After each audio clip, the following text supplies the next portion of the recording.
একেবারে জোর কদমে। মাটির যে প্রাথমিক স্তরের কাজ সেগুলো কিন্তু অলমোস্ট ডান। এবং এনার উচ্চতা দেখি বুঝতে পারছো যে প্রতিমার উচ্চতাটা ঠিক কতটা পরিমাণ। সকলকে স্বাগত জানাই আরও একটা নতুন ভিডিওতে। ফেস্টিভ বাঙালির এই নতুন ভিডিও নিয়ে আমি নিলয় আজ আমার এলাকা হাওড়ার রামরাজাতলায়। সামনেই কিন্তু রবিবার রামনবমী, 6 এপ্রিল রামনবমী। আর আমাদের এই হাওড়া রামরাজাতলায় একেবারে ঐতিহ্যশালী প্রায় 400 বছরেরও প্রাচীন রাম পুজো হয়ে থাকে, কম বেশি তোমরা প্রত্যেকেই জানো। আর ভারতবর্ষের একমাত্র গোঁপওয়ালা রাম পূজিত হয় আমাদের হাওড়ার রামরাজাতলায়। আর সেই রামতলায় কিভাবে চলছে প্রস্তুতি, হাতে মাত্র কয়েকটা দিন, তাই সমস্তটা সেই প্রস্তুতির চিত্র ঘুরে দেখাবো আজকের এই ভিডিওতে। সাথে সাথে শুধুমাত্র হাওড়া রামরাজাতলা নয়, হাওড়া রামরাজাতলার পাশাপাশি হাওড়ার ইছাপুর সমীচণ্ডীতলায় কিন্তু মাতা সমীচণ্ডীর আরাধনা হয়ে থাকে। সেই পুজো কবে শুরু, কবে অবধি চলবে এবং সমস্ত যে বাকি তথ্য প্রস্তুতি সেইগুলো তুলে ধরবো আজকের এই ভিডিওতে। এই মুহূর্তে রয়েছি একেবারে হাওড়া রামরাজাতলার যে নতুন রাম মন্দির সেই সামনে, একেবারে রাম মন্দির প্রাঙ্গণ থেকে তোমাদের সাথে বাকি কথা হচ্ছে। চলে এসেছি আমাদের হাওড়ার রামরাজাতলায়। আর আমার এলাকা এই হাওড়ার রামরাজাতলার ভেতরে যাব। যারা যারা জানো না রামরাজাতলার রাম মন্দিরে কী করে আসবে তারা ভিডিওর সাথে জুড়ে থাকো, নিশ্চয়ই তোমাদের জানিয়ে দেবো। চলে এসেছি আমাদের হাওড়ার রামরাজাতলার রাম মন্দিরে, যেখানে কিন্তু প্রস্তুতি একদম চরম পর্যায়ে রয়েছে। আগামী রবিবার 6 এপ্রিল রামনবমী। আর রামনবমী থেকেই হাওড়ার যে এই ঐতিহ্যশালী রাম পুজো, সেই রাম পুজো শুরু হবে এবং চলবে আগামী 4 মাস। শ্রাবণ মাসের শেষ রবিবার এই পুজোর সমাপ্তি ঘটে। আর আগামী রামনবমীতে পুজো শুরু হবে, অতএব হাতে আর মাত্র কয়েকটা দিন। প্রস্তুতি একেবারে শেষ পর্যায়ে। রামচন্দ্র থেকে বজরং বলি প্রস্তুতি ঠিক কোন পর্যায়ে রয়েছে এক ঝলক ঘুরে দেখাই। শ্রীরামচন্দ্রের যে মূর্তি, সেই মূর্তি নির্মাণের কাজ কিন্তু একদম জোর কদমে চলছে। রাম আর মা সীতার কিন্তু কাজ এই যে দেখতে পাচ্ছ একেবারে জোর কদমে। মাটির যে প্রাথমিক স্তরের কাজ সেগুলো কিন্তু অলমোস্ট ডান এখন। মহাদেব আর ব্রহ্মারও কিন্তু মাটির কাজ একদম জোর কদমে চলছে। আর বাকি যে সকল আনুষঙ্গিক প্রতিমাগুলি রয়েছে সেগুলির কাজও তো চলছে। এই হচ্ছে এই মুহূর্তের যে অবস্থা। আগামী রবিবার কিন্তু পুজো শুরু, একদম ভোরবেলা থেকে পুজো শুরু হয় এখানে। আর এই দেখতে পাচ্ছ প্রতিমার বিশাল বড় উচ্চতা, ওপরে কিন্তু এই মুহূর্তে এখন জোর কদমে কাজ চলছে। শুধুমাত্র রামের প্রতিমা নয়, রামের প্রতিমাতে যেখানে কিন্তু এক চালার মধ্যে বাকি যে সকল প্রতিমাগুলি থাকবে সেগুলির কাজ চলছে। এখানে কিন্তু সামনেই দেখতে পাচ্ছি যে সাবিত্রী সত্যবান তার প্রতিমার যে কাজ, সেই প্রতিমার কাজ কিন্তু জোর কদমে চলছে। আর এইদিকে আরও বেশ কিছু অন্নপূর্ণা প্রতিমা রয়েছে, যেগুলো কিন্তু বেশ কিছু বাড়ির এবং ক্লাবের এখানেই তৈরি হয় এবং কিছুদিনের মধ্যেই প্রতিমাগুলি রওনা দিয়ে দেবে নিজ গন্তব্যে। আর আগের দিকটা দেখাই, সামনের দিকটা দেখাই, সামনের দিকে কী কী প্রস্তুতি চলছে। আমাদের বজরংবলীর যে মূর্তি, সেই মূর্তির কাজও কিন্তু একেবারে প্রস্তুতি জোর কদমে চলছে। মাটির যে কাজ, সেই কাজ কিন্তু অলমোস্ট ডান। রঙের কাজগুলো, সাজের কাজগুলো বাকি রয়েছে। কিছুদিনের মধ্যেই কিন্তু ওই যে বাকি কাজগুলো রয়েছে এগুলোও সমাপ্ত হয়ে যাবে। আনুষঙ্গিক প্রতিমাগুলির মধ্যে এখানে যে জগদ্ধাত্রী এবং রামের মাথার দিকে যে সরস্বতী প্রতিমাগুলি থাকে সেইগুলোর কাজ কিন্তু এখানে একদম যে মাটির কাজ, সমস্ত প্রতিমারই মাটির কাজ কিন্তু অলমোস্ট ডান একেবারে বলা চলে।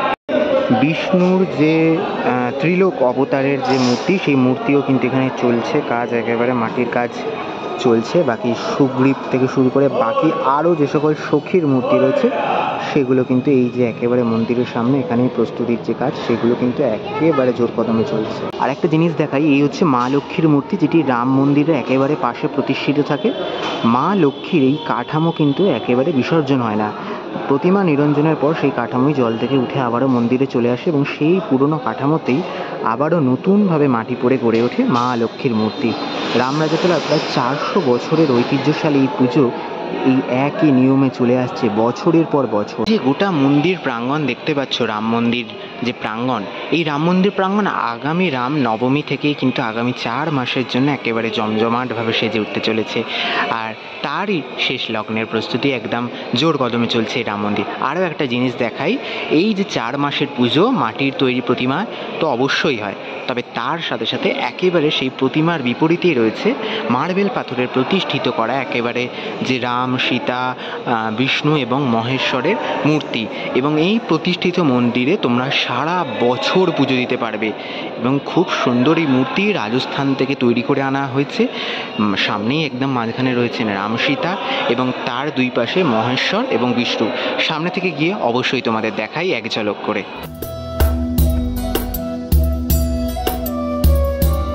যারা যারা এই রামরাজাতলায় রাম মন্দির পুজো দিতে আসার কথা ভাবছেন, তারা হাওড়া থেকে দক্ষিণ পূর্ব শাখার ট্রেন ধরে রামরাজাতলা স্টেশনে নেমে পড়তে পারেন। হাওড়া স্টেশন থেকে সরাসরি ট্রেন রয়েছে খড়গপুর, মেদিনীপুর, পাঁশকুড়াগামী যে কোনো ট্রেন ধরে আপনারা রামরাজাতলা স্টেশনে নেমে চলে আসতে পারেন। মিনিট 5 হাঁটার ডিস্টেন্সের মধ্যে এই মন্দির পড়ে।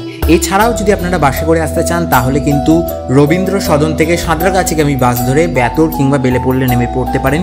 ওখান থেকে টোটো কিংবা পায়ে হেঁটে চলে আসতে পারেন রামরাজাতলার এই মন্দিরে। আরও একটি অপশন রয়েছে, সেটি হলো হাওড়া ময়দান মেট্রো স্টেশন, যেখান থেকে আপনারা টোটো পেয়ে যাবেন এই মন্দিরে আসার জন্য। এই মুহূর্তে রয়েছি হাওড়ার ইছাপুরের সময়চণ্ডী তলায়। আর এখানে মাতা সময়চণ্ডীর যে প্রস্তুতি তা একেবারে তুঙ্গে। হাতে আর মাত্র কয়েকটা দিন রয়েছে। আগামী যে ষষ্ঠী রয়েছে, মানে অশোক ষষ্ঠী, বাসন্তী পুজোর যে ষষ্ঠী, চৈত্র নবরাত্রির যে ষষ্ঠী, সেই ষষ্ঠী থেকে মায়ের পুজো শুরু হবে। একদিকে হাওড়ার রামরাজাতলায় রাম নবমীর দিনকে পুজো শুরু হয়, আরেকদিকে হাওড়ার আরেক ঐতিহ্যশালী পুজো এই মা সময়চণ্ডীর পুজো শুরু হবে অশোক ষষ্ঠী অর্থাৎ এই চৈত্র নবরাত্রির ষষ্ঠী থেকে। চলো একটু সামনে যাব, সামনে গিয়ে তোমাদের ঘুরে দেখাবো প্রস্তুতি ঠিক কোন পর্যায়ে রয়েছে। এখানে এই যে মন্দির প্রাঙ্গণ, এখানে কিন্তু বাকি যে সকল প্রতিমাগুলি রয়েছে সেগুলি প্রস্তুতি চলছে এই মুহূর্তে। আর মায়ের প্রতিমার সাথে যে প্রতিমাগুলি আনুষঙ্গিক প্রতিমা, সখী, আরও যে সকল প্রতিমা থাকে সেগুলো কিন্তু এখানে অলমোস্ট ডান বলা চলে।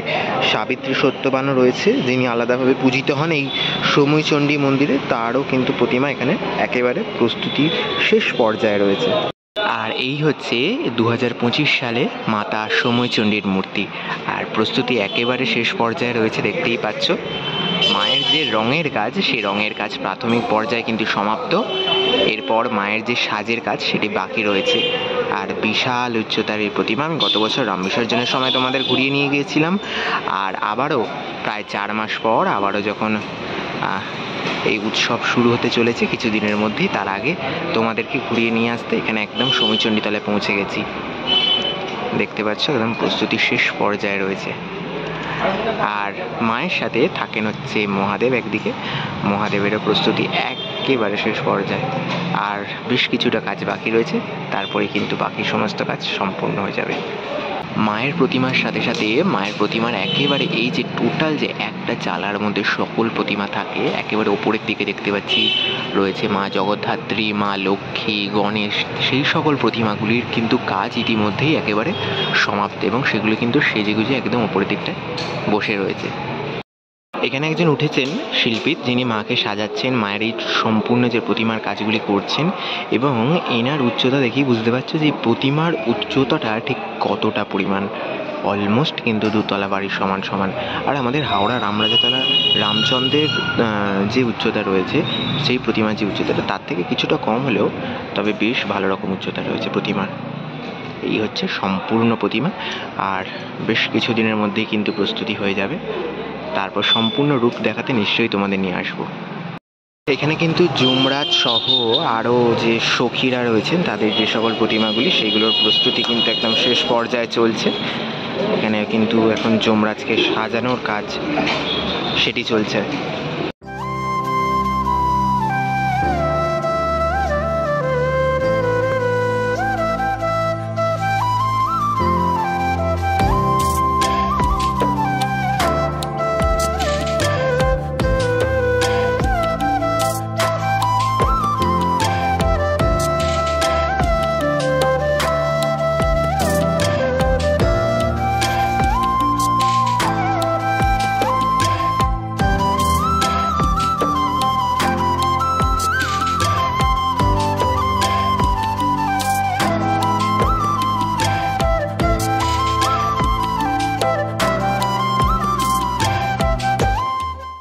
তাহলে আজকের ভিডিওতে ঘুরিয়ে দেখালাম হাওড়ার রামরাজাতলার রাম পুজোর প্রস্তুতি এবং ইছাপুর সময়চণ্ডী তলার মাতা সময়চণ্ডীর প্রস্তুতি। কেমন লাগলো জানাতে ভুলো না। ততক্ষণের জন্য নিচ্ছি বিরতি। সকলকে এখানেই টাটা।